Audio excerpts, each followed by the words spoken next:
ये फिक्स थोड़ी होते हैं, ये बस ऊपर होते हैं ताकि कोई किसी किस्म का कोई ऊपर से मटीरियल निकल के बाहर ना चला जाए।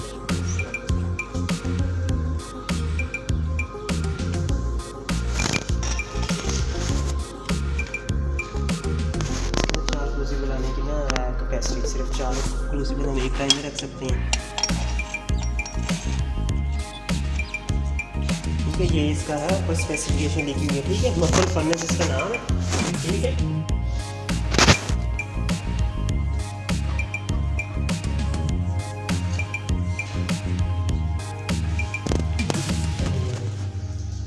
अच्छा आप लोगों ने इतना करना पड़ेगा।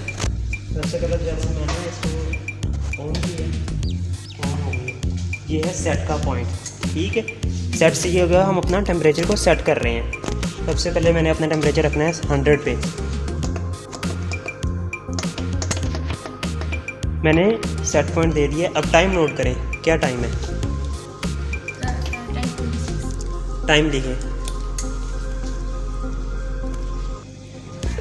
10:26। ठीक है, टेम्परेचर नोट करें, ये वाला क्या टेम्परेचर है? 22 10, हाँ डिग्री सी में। 10 मिनट के बाद आपने सेट पॉइंट को क्लिक करना है। ठीक है, और ये 100 है ना, आपने इसको कर देना है किसमें, सेट पॉइंट को 200 करने के बाद फिर उस टाइम टेम्परेचर नोट करना है और उस टाइम सेट बहुत लिखना है टेम्परेचर और साथ साथ टाइम लिखते रहना है। आपने 550 तक जाना है। ये हाँ ये 550 कर दें नीचे वाले को। हाँ बस ठीक है। तो आपने जब 550 अचीव हो जाएगा ना, 550 के बाद फिर आपने दिखाया मुझे ना टाइम नोट करना। 56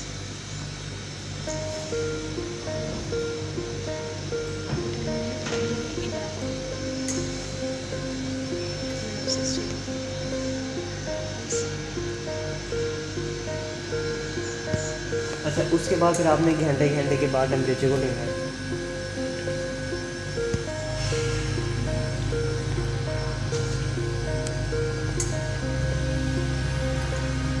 ये अच्छा, ये हमने क्यों किया है 100 का? इससे क्या होगा, हमारे पास ना रेट निकल आएगा कि ये जो उसी हमारी मफल फर्नेस है ना, ये 1 मिनट के अंदर कितने डिग्री सेंटीग्रेड टेम्परेचर को अचीव कर रही है। ठीक है,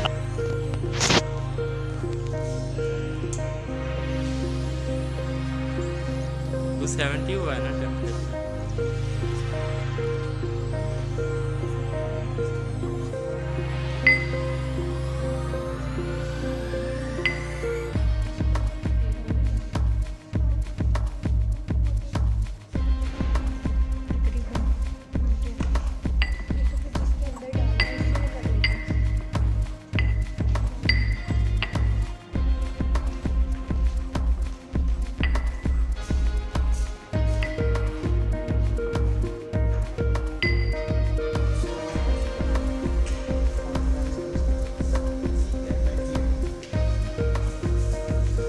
अपना मटेरियल को 30 मिनट वाले दोनों को बाहर निकाल लेना है। उसके बाद दोबारा इसको 30 मिनट का टाइम दे देना है। 30 + 30 60 हो जाएगा, 60 वाला हो जाएगा। दोनों भी कुछ निकालना है, फिर 30 का दे देना टाइम। अब ये 30 मिनट तक शेक होता रहेगा। ये RPM इसमें करनी चाहिए, इंक्रीज करनी चाहिए, इंक्रीज कर दे। वैसे 200 RPM काफ़ी हो। अब ये शेक होता रहेगा। इसमें कहते हैं ऑर्बिटल शेकर। ऑर्बिटल मतलब ये ऑर्बिटल की फॉर्म में मूव करता है। सन से स्टॉप करके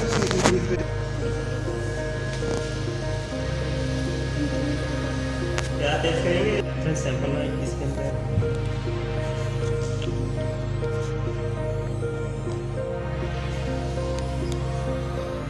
रेफरेंस सैंपल इसके जब भी आपने लेना तो देखना कि इसके अंदर रेफरेंस सैंपल ले लिया हमने। ठीक है, इसके अंदर कोई बबल है, आप देखना कि इसके बबल नहीं है। ठीक है, बात क्या होता है, बबलिंग हो जाती है वाल के साथ। तो आप देखें, एक ये पोर्ट है, एक वो पोर्ट है। ठीक है, हमारे पास ये जो सी पोर्ट है ना, उसके आगे वो लैंप लगा हुआ है। इस पोर्ट के आगे यहाँ लैंप लगा हुआ है। नज़र आया आप लोगों को? आ गया? ये पोर्ट है ना, कि बिट्स रखने की जगह है। इसके आगे यहाँ लैंप लगा हुआ है। एक हाँ, एक ये है, उसके आगे वो। दे दीजिए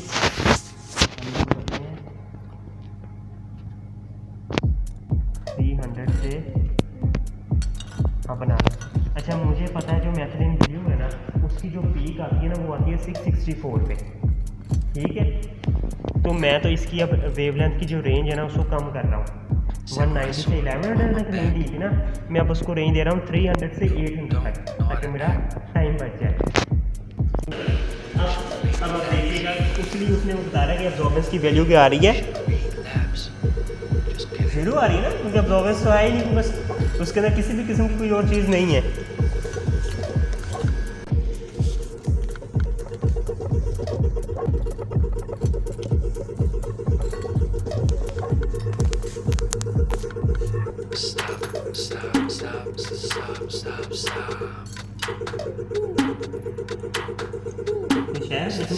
ठीक है, मैं आपको वैल्यू लिखवाता हूँ।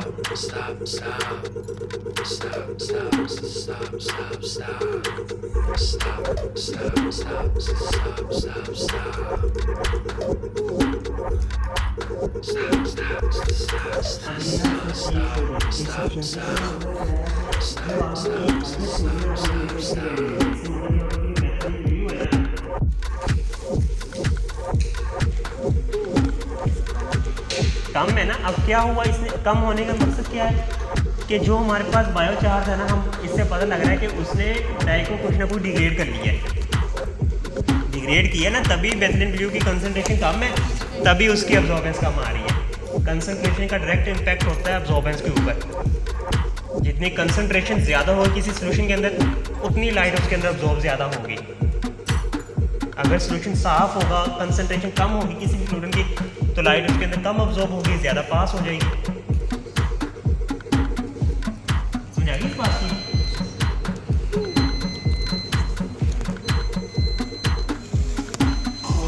हाँ 60 मिनट वाला हो गया। अब हम लोगों ने पता नहीं क्या करना है, सैंपल को निकाल के 60 मिनट वाले सेंट्रीफ्यूज में रख के इक्वल क्वांटिटी के साथ ऑपोजिट डायरेक्शन के अंदर कुछ डालें।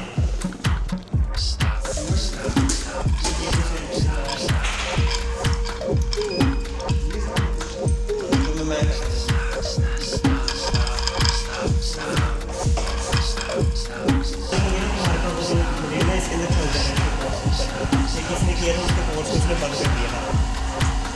हम इसके ऊपर रखते हैं, उसके बाद